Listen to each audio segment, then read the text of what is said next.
Ay mga tol, pagbati ng pag-ibig at kapayaman sa atin lahat. Ito, i-share ko lang po sa inyo, no? Medyo happy dahil binigay sa akin itong certificate of competence. Yung feeling na nakaka-graduate ka. Kaya nag-video ko ito, panoorin nyo. Pwede na kaya ito? Okay, naglagay tayo ng safety cones. Ito ay para sa exclusion zone. Exclusion zone para walang pumasok habang nag-ooperate tayo. So ibinaba ang stabilizer. Yan po, kailangan po yung stabilizer yan dapat. Kung saan tayo magbabang parte, yun yung pinakang extend na maigi. So yun, inantay na rin po ang mga tie downs para kung makalimutan at ibinaba. Kaya po kalahati lang is doon tayo sa kabila magdidiskarga, hindi po rito. So yun. Okay, umakyat na po tayo at bubuhat na po tayo ng ating pangarga, no?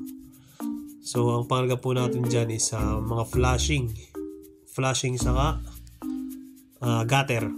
Okay, so isang buhatan, nabalansi ko agad. Yun. Okay, baba na tayo, ano? Yan. So alalayan natin para walang banggain.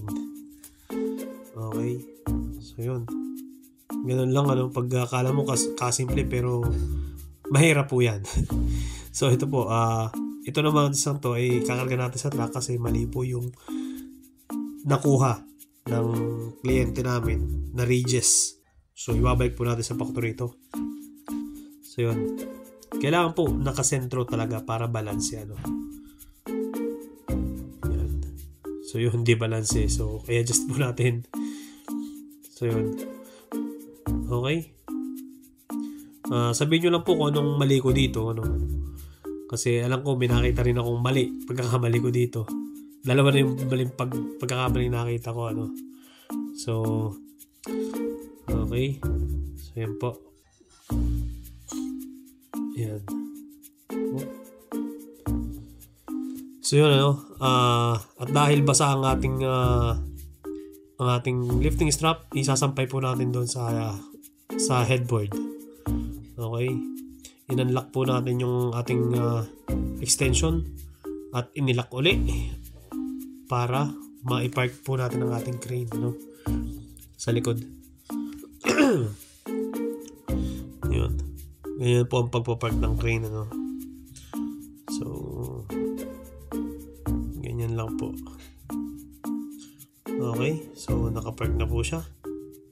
Ang gagawin po natin, ipapark na rin po natin ang ating i-stone na rin po natin ang ating mga legs o stabilizer.